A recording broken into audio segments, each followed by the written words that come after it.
The moment Victoria Reed's hand cracked across 8-year-old Marcus Washington's cheek, the whole first-class cabin just froze.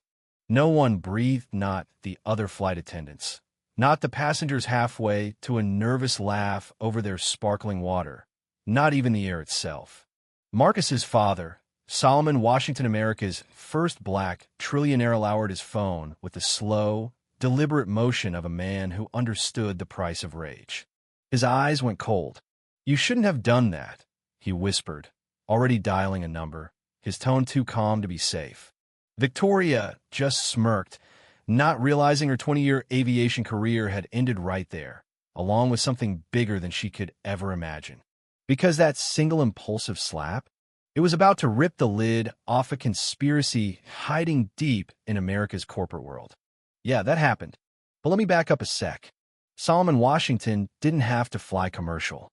With a fleet of private jets, he could have stayed in a cocoon of comfort.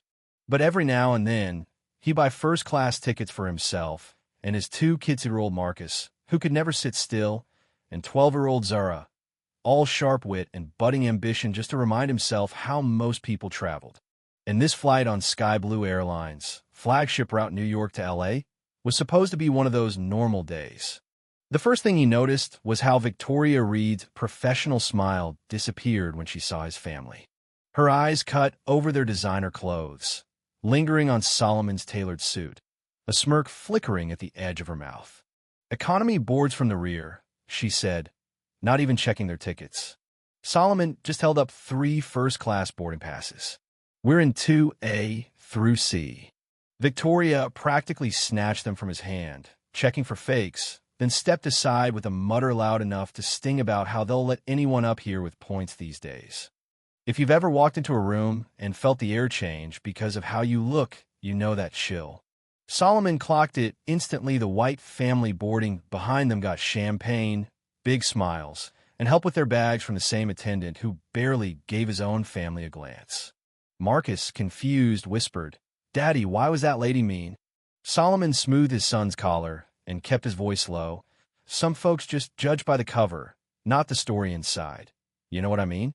Solomon didn't get where he was by missing details. He started mentally recording everything: tone, gestures, the way Victoria hovered near their row, but didn't serve them until she absolutely had to. When she finally showed up, it was with the flattest, most performative smile you could imagine. Anything to drink before takeoff. Marcus, all innocent, asked for apple juice. Victoria rolled her eyes, then turned to another attendant and, within earshot, griped, "These people always want the whole beverage cart." Zara, 12 going on 30, didn't miss a thing. She squeezed her dad's hand. She understood exactly what was happening, even if Marcus only half got it. The burn of being treated like an inconvenience, a threat, not a customer.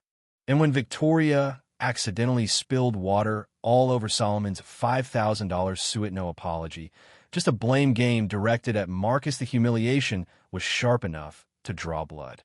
Solomon called for a supervisor. The lead flight attendant, Michael, offered half-hearted excuses about turbulence. "We're still at the gate," Zara pointed out, her tone razor-sharp for a kid. Michael bristled, then basically suggested they were being too sensitive. You could feel the wall go up after that. The united front of airline staff, that polite, smiling armor is designed to freeze you out. Solomon started taking notes on his phone, logging every interaction. When Victoria caught him, her eyes narrowed. The plane pushed back from the gate, but Solomon could tell this was just the beginning. Marcus hated flying. Pressure changes hurt his ears, a real medical thing. When the cabin started to climb, he whimpered, and before Solomon could get out the eardrops, Victoria's voice cut the air. "That child needs to stop making a scene. This is first class, not a playground." Meanwhile, across the aisle, a white toddler was screaming, and Victoria was there with candy and a soothing voice. The contrast was so sharp, even other passengers started to notice. Zara, not one to back down, stood up and told Victoria, "My brother has a medical condition. He's not making a scene on purpose." Victoria's mask slipped. She grabbed Zara's shoulder, pushed her into her seat, and hissed, Your kind need to learn your place. If you can't control your children, don't bring them here. Solomon's heart hammered. He switched on his phone's record function and did his best to keep both kids calm. But now eyes were turning, people were whispering. But then here's the twist: a retired principal named Beverly Matthews, a white woman with steel in her voice, finally spoke up. "Young lady," she called to Victoria, "I'd like to speak to your supervisor. Your behavior is unacceptable." Victoria sneered. "I'll serve your section last." But the spell was broken. Beverly just met Solomon's gaze with a silent nod that said, "I see you, and I'm not letting this go." When Marcus finally needed the restroom, Victoria made them wait 10 minutes, citing safety, then let a white child go with a smile seconds later. Marcus looked at his father, confused and hurt. "Why can't we just be like them?" Solomon's answer was a look one that said, "Someday, son, we'll talk about all this." Then, lunch service. Everyone else gets hot filet mignon. For the Washingtons, cold chicken and missing side dishes. Marcus' dessert is skipped. Victoria says there's no cake for children's meals, but across the aisle, another kid is happily demolishing a slice. When Marcus reaches toward his dad's cake, Victoria slaps his hand hard enough to raise red marks. "Don't touch what isn't yours," she snaps. Time stopped. Solomon's restraint was iron. Marcus blinked back tears and whispered, "You hurt me." Something in that quiet broke Victoria. She lashed out again, slapping Marcus across the cheek. The sound was so sharp, a woman 3 rows back gasped. Drinks spilled, people froze. Solomon didn't yell, didn't flinch. He dialed. "Gregory, it's Solomon. I need you to get Chairman Rivera on the line right now." "Yes, I have video." Victoria Reed, Sky Blue Airlines. Victoria scoffed. "You aren't allowed to make calls in flight." Solomon's reply was Luke wasn't bluffing, and she knew it now. Within 20 minutes, the captain came over the intercom. "We'll be diverting to Denver due to an administrative matter." Victoria went pale but kept up the tough act, taunting Solomon. "You people always think you're being targeted." But the cabin had seen enough. Passengers were recording, talking, whispering, some in outrage, some in fear. When the plane landed, a phalanx of airline executives and airport security was waiting. Victoria tried to get ahead of the story, but the VP of Flight Operations told the crew to deplane immediately. Security took Victoria and the entire first-class crew off the plane. Passengers gaped as a new crew filed on. The aftermath?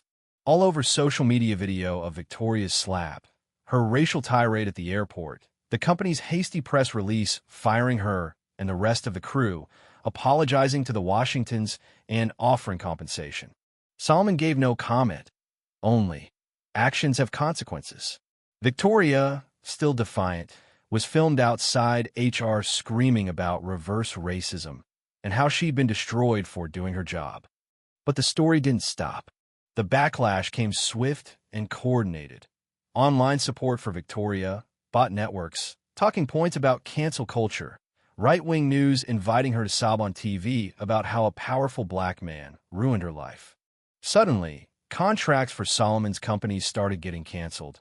Marcus was bullied at school, and the headmaster of his exclusive academy all but asked the family to leave until things cooled down. It was bigger than one bad apple. It was a system fighting back. Solomon did what he always did: investigated. He found a network. Victoria's lawyer had ties to rival companies, hate groups, and a law firm that specialized in destroying victims of discrimination before they got to court. The conspirators hacked his emails, manipulated media, staged fake fundraisers for Victoria, and tried to erase the evidence. Even Beverly Matthews, the elderly principal who had recorded the flight on her phone, was attacked in her home, her devices stolen in a professional break-in. But the system underestimated the Washingtons. Zara remembered Marcus's smartwatch recorded emergency. Sure enough, it had captured audio of Victoria's racist remarks and the slap. Even better, Beverly's granddaughter found a backup of the full flight audio in a bank safety deposit box, including a recording of Victoria and another attendant planning to make the family's flight miserable on someone's orders. With evidence flooding in, Solomon's team coordinated with federal authorities. The board of his own company tried to force him out, but But a recording Marcus accidentally made of their plot discussing how to put Washington back in his place blew it all wide open. Raids, indictments, resignations. Corporate America was forced into the spotlight. In the end, Victoria tried to cut a deal immunity in exchange for turning on her powerful backers, but the court denied it. She was sentenced to years in prison and mandatory community service. Her sponsors, exposed and arrested, watched their empires crumble as new anti-discrimination protocols swept across the airline industry. Beverly Matthews became a symbol of moral courage, speaking publicly about the responsibility to stand up. The Washingtons turned their pain into action, launching initiatives for legal support, industry reforms, and new technology to help passengers, especially children, report mistreatment. Marcus, resilient, grew stronger as experience, leading to Young Traveler's Voice, a reporting system now standard on flights worldwide. Zara mapped out the network of privilege that had tried to destroy her family, becoming a young leader in reform movements. As for Solomon, he bought controlling interest in Sky Blue, rebuilt it from the ground up, and made it a model for justice in the industry. The system that tried to silence them ended up transforming little by little because they refused to back down. So, let me ask you, if you'd witnessed what happened to Marcus, would you have spoken up like Beverly or stayed silent like most? Comment below, share your stories, your thoughts on right and wrong, justice and privilege. Real change starts with refusing to accept the unacceptable, and every story told brings us a step closer to a world where, no matter where you sit on a plane, you're treated like you belong.